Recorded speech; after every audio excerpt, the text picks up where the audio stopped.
Et bonjour à tous, bienvenue sur cette nouvelle vidéo. Aujourd'hui j'ai envie de vous parler de la mort. Je viens de faire une méditation et ce que j'ai vu à travers de cette méditation était exceptionnel et m'a permis vraiment de lâcher quelque chose de profond à l'intérieur de moi relié à la mort. Parce que quand on a peur de la mort, qu'on en soit conscient ou pas, bien souvent on a peur de vivre. Ça va avec. Et donc ça veut dire quoi? Ça veut dire que quand on est coincé entre ces peurs, c'est compliqué d'être dans la douceur, d'être dans l'amour, d'être dans la joie. C'est comme si on devait forcer pour que ces éléments, finalement, soient présents dans notre vie. Et là, je viens de méditer sur quelque chose qui est très intéressant. Je me suis connectée en demandant à aller voir ma plus grande peur. Je sens vraiment qu'en ce moment, j'ai besoin d'aller voir ce qu'il y a de plus terrorisant à l'intérieur de moi, justement parce que tant que j'ai pas fait ce travail-là, je ne vais pas pouvoir monter plus dans l'amour. Donc c'est déjà des choses que j'ai beaucoup travaillé, mais plus on avance et plus on peut aller dans des grosses peurs. Et donc là, ça m'a renvoyée en fait dans le ventre de ma mère, au moment où j'ai eu un jumeau, une jumelle, qui pour moi est plus une jumelle, mais peu importe, j'ai envie de dire qu'il n'y a pas d'importance sur le sujet. Et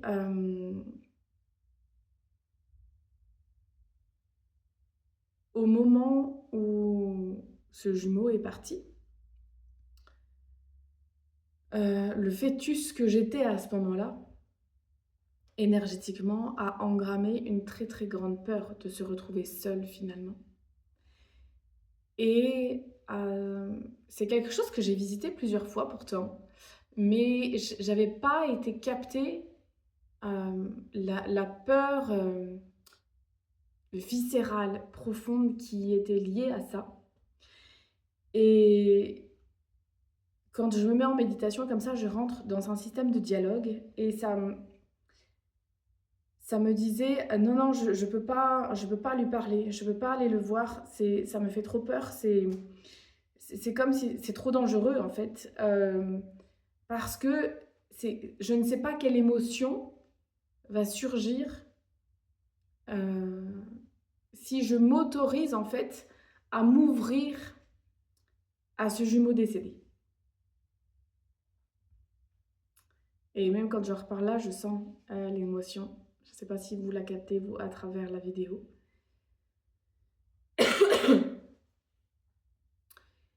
Et en fait, j'ai juste entendu ça, du point de vue de l'adulte que je suis aujourd'hui, en fait.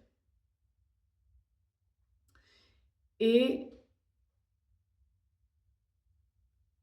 mon âme, parce que quand c'est comme ça, c'est vraiment un dialogue avec mon âme, c'est senti comme, je l'ai senti, c'est senti accueilli, c'est senti comprise, en fait. Et du coup, c'était plus facile de dire, ah oui, effectivement, je peux essayer quand même. Je peux essayer d'aller lui parler. Et juste le fait de faire ce mouvement-là, de m'autoriser comme à voir la mort en face ou quelque chose comme ça, chacun pourrait le nommer à sa façon. Moi, je dirais d'accueillir la mort. Et je sens que ça s'ouvre en moi quand je le dis.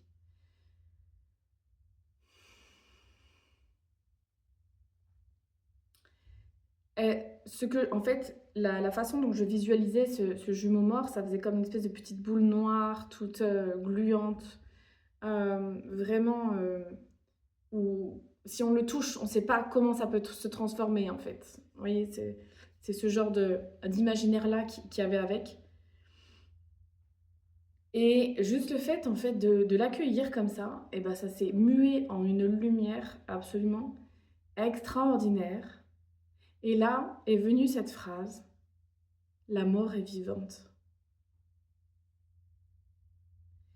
Parce que ce n'est qu'un état. Et ce que nous, en tant qu'humains, on visualise comme quelque chose de mort, C'est juste que ça prend une autre forme de vie et c'est hyper intéressant d'aller le contacter à l'intérieur. Donc là, moi, je vous donne juste une voie d'ouverture, une opportunité d'aller voir ça, d'aller contacter la mort en vous. Et c'est hyper intéressant parce que ça me montre en fait que face aux situations extérieures,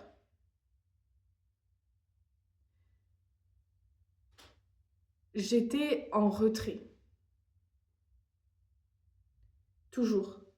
Donc ce qui crée une personnalité sur la défensive. Parce qu'une situation hyper confortable, pleine d'amour, voilà, tout le temps où ce jumeau était là finalement, ou cette jumelle, mais que ça peut basculer du jour au lendemain. Que là où j'étais à deux, où je me sentais accueillie, euh, libre, aimante, dans la vie en fait, eh bien, finalement, cet être qui m'amenait, qui me permettait tout ça, tout bascule d'un instant à l'autre en fait. Et donc, c'est comme si mon système avait gardé ça en mémoire et que dans la vie, tout peut basculer. J'ai toujours peur que tout bascule. Quand tout va bien, quand je m'entends bien avec quelqu'un, eh bien, j'avais ce truc de me dire, à tout moment, ça peut basculer. À tout moment, il peut retourner sa veste, il peut me trahir ou je dis un truc qui va pas et tout peut basculer. Et c'était toujours, en fait, la peur de l'après. Donc, de se dire que même si quelque chose meurt, même si quelque chose s'arrête, même si une relation s'arrête, même si quelque chose bascule dans notre vie, comme la perte de ce jumeau, et ben c'est pas la vie qui s'arrête. Juste, elle est en train de prendre une autre forme. Et du coup, c'est exactement pareil avec toutes nos petites morts intérieures. De pouvoir se dire, ça prend une autre forme. Et par exemple, en ce moment, ce que j'ai de plus... Alors j'ai envie de dire de plus précieux, qui m'a été d'une grande aide et qui aujourd'hui a besoin de partir, c'est justement cette dureté avec laquelle j'accueille les situations de la vie